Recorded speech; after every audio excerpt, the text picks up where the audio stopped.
Hi friends, எல்லாருக்கும் வணக்கம். இன்னைக்கு நம்ம இந்த வீடியோவில் என்ன பார்க்க போகிறோம் அப்படின்னா, நாட்கள் தள்ளி போகுது, மாதவிடாய் தள்ளி போகுது, ஆனால் மறுபடியும் பீரியட்ஸ் ஆகிடுது அப்படின்னு நிறைய பேர் என்கிட்ட கேட்குறீங்க. ஸோ எதனால நாள் தள்ளி போகுது, எதனால பீரியட் ஆகுது அப்படின்னு கேட்குறீங்க. வீடியோக்குள்ளே போகிறதுக்கு முன்னாடி இந்த வீடியோ பார்த்துட்ருக்க கர்ப்பமாக இருக்க சகோதரிகள் அனைவருக்கும் நல்ல மாதிரியாக நார்மல் டெலிவரி ஆகி குழந்தையோட வீட்டுக்கு வரணும் அப்படின்னு நான் கடவுள்கிட்ட வேண்டிக்கிறேன்.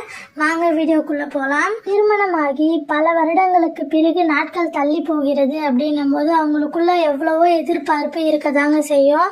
நார்மலாக மாதம் சரியான முறையில் மாதவிடாய் வர்றவங்களுக்கு பிரச்சனை கிடையாது. ஸோ இப்போ இருக்கிற சூழ்நிலையில் நிறைய பெண்களுக்கு இர்ரெகுலர் பீரியட்ஸ் ப்ராப்ளம் இருக்கு, பிசிஓடி ப்ராப்ளம் இருக்கு, சரியான முறையில் மாதவிடாய் வர்றது இல்லை அப்படின்னு சொல்றீங்க. ஸோ 40 நாளுக்கு ஒரு முறை, 45 நாட்களுக்கு ஒரு முறை மாதவிடாய் வருது அப்படின்னு சொல்றீங்க.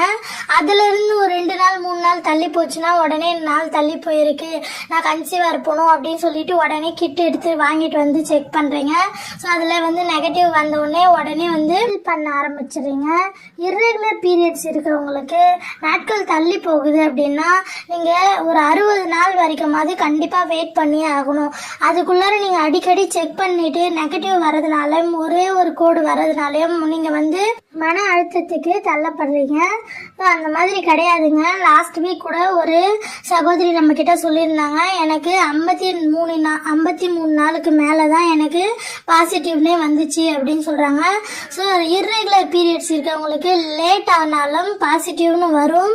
நீங்க வெயிட் பண்ணுங்க. ஸோ நெகட்டிவ் வந்த உடனே நீங்க ஃபீல் பண்ணாதீங்க. ஃபர்ஸ்ட் பயப்படாம இருங்க, ரிலாக்ஸா இருங்க.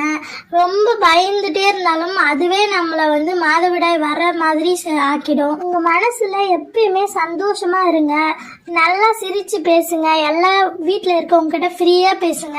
ஸோ உங்கள் மனசுக்குள்ள நான் இந்த டைம் கர்ப்பம் ஆயிடுவேன் அப்படின்னு சொல்லிட்டு உங்களை நீங்களே நம்பிக்கைப்படுத்தி கொள்ளுங்க. இந்த மாதிரிலாம் இருந்தீங்க அப்படின்னா கண்டிப்பா அந்த கருக்கு எதுவுமே ஆகாது. மாதவிடாய் தள்ளி போகி உங்களுடைய கர்ப்பம் உறுதியாகி இருந்தால் கண்டிப்பா உங்களுக்கு இடுப்பு வலி, முதுகு வலி, வெள்ளைப்படுதல், வெள்ளையுடன் கூடிய சிகப்பு நிறம் கலந்து வருதல் எல்லாமே இருக்கதான் செய்யும். ஸோ நீங்க ஃபுல் அண்ட் ஃபுல் ரிலாக்ஸா இருக்கணும், ரெஸ்ட்லயே இருக்கணும். எந்த வேலையுமே செய்யக்கூடாது, குனிஞ்சி நிமிர்ற மாதிரியான வேலை செய்யக்கூடாது. குழந்தைக்காக எதிர்பார்க்கிற அனைவருமே காஃபி டீயை முற்றிலுமா அவாய்ட் பண்ணிடணும். காஃபி டீயை குடிக்கவே குடிக்காதீங்க, பால் மட்டும் எடுத்துக்கோங்க. எனக்கு குழந்தைக்காக நான் ட்ரை பண்றேன் அப்படின்னு இருக்கோங்க, பப்பாளி பழம், அன்னாச்சி பழம், இஞ்சி, இது எதுவுமே நீங்க எதுவுமே சேர்த்துக்க கூடாது. இது எல்லாம் சூடு தரக்கூடிய பொருள்கள். சூடாக்குற எந்த ஒரு பொருளையுமே நீங்க சாப்பிடக்கூடாது. இந்த மாதிரிலாம் இருந்துட்டு நீங்க ரிலாக்ஸா இருந்தீங்க அப்படின்னா கண்டிப்பா உங்களுடைய குழந்தைக்கு எதுவுமே ஆகாது. அதுவும் மீறி உங்களுக்கு மாதவிடாய் வந்து விட்டது அப்படின்னா நீங்க நார்மலா இர்ரெகுலர் பீரியட்ஸ் ஆனதுனால மாதவிடாய் வந்ததா, இல்லை என்னோட கரு கலைந்து விட்டதா அப்படின்னு எதை வச்சு நீங்க வித்தியாசம் கண்டுபிடிக்கலாம் அப்படின்னா, உங்களுக்கு நார்மல் பீரியட்ஸ் ஆகிற மாதிரி நாட்கள் தள்ளி போய் ஆகியிருந்தால் அது உங்களுக்கு நார்மல் மாதவிடாய்.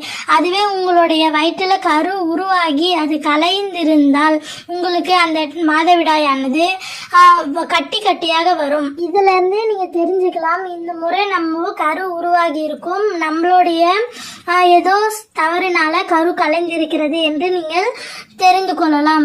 ஸோ அடுத்த முறை கரு உருவாகும் போது நீங்க இந்த தவறெல்லாம் செய்யாமல் இருக்கிறதுக்கு இதுவும் ஒரு வாய்ப்பாக இருக்கும். இந்த வீடியோ உங்களுக்கு யூஸ்ஃபுல்லா இருந்திருந்ததுன்னா இந்த வீடியோவுக்கு ஒரு லைக் பண்ணுங்க. இந்த வீடியோவை கரு உருவாகி இருக்க சகோதரிகளுக்கு ஷேர் பண்ணுங்க. நம்மளோட சேனலை நீங்க புதுசா பாக்குறவங்களா இருந்தா சேனலை சப்ஸ்கிரைப் பண்ணுங்க அண்ட் பக்கத்துல உள்ள பெல் ஐக்கனுமே கிளிக் பண்ணிக்கோங்க. நம்ம சேனல்ல பிரெக்னன்சி டிப்ஸ் அப்படின்ற பட்சத்துல நீங்க நேச்சுரலா கன்சீவ் ஆகிறதுக்கான எக் growth ஃபுட் என்னென்ன இருக்கு, ஓவலேஷன், ஆஃப்டர் ஓவலேஷனுக்கு அப்புறம் கரு தங்குறதுக்கு என்ன விஷயங்களை ஃபாலோ பண்ணணும், உங்க உடலுறவு சமயங்கள்ல நீங்க என்னென்ன விஷயங்களை செய்யக்கூடாது, என்ன விஷயங்களை செய்யணும் அப்படின்றத பத்தி இன்டர்கோர்ஸ்ன்ற டைட்டிலையும், ஸ்பெர்ம் ஹெல்த்தை மெயின்டைன் பண்றதுக்கு ஸ்பெர்ம்ன்ற டைட்டிலையும், பிரெக்னன்சி டெஸ்ட் பண்றீங்கன்னா ஃபெயின்ட் லைன், நெகட்டிவ், இது மாதிரி நாள் தள்ளி போய் நெகட்டிவ் வந்துட்டே இருக்குன்னா என்ன பண்ணணும் அப்படின்றத பத்தி பிரெக்னன்சி டெஸ்ட்ன்ற டைட்டிலையும், அண்ட் நீங்க நேச்சுரலா கன்சீவ் ஆகிறதுக்கான ஹோம் ரெமெடிஸ் என்னென்ன இருக்கு, பிசிஓடி, பிசிஓஎஸ், ஹார்மோனல் இம்பேலன்ஸ்னா ரிவர்ஸ் பண்ணக்கூடிய ப்ராசஸ்னா என்னென்ன இருக்கு இயற்கை வழியில அப்படின்றத க்ரோம் ரெமடிஸ்ன்ற டைட்டிலையும் வீடியோஸ் கொடுத்துருக்கேன். நம்ம சேனலில் நீங்கள் கன்சீவ் ஆகிறதுக்கான ஏதாவது ஒரு வீடியோ கம்பல்சரி இருக்கும்.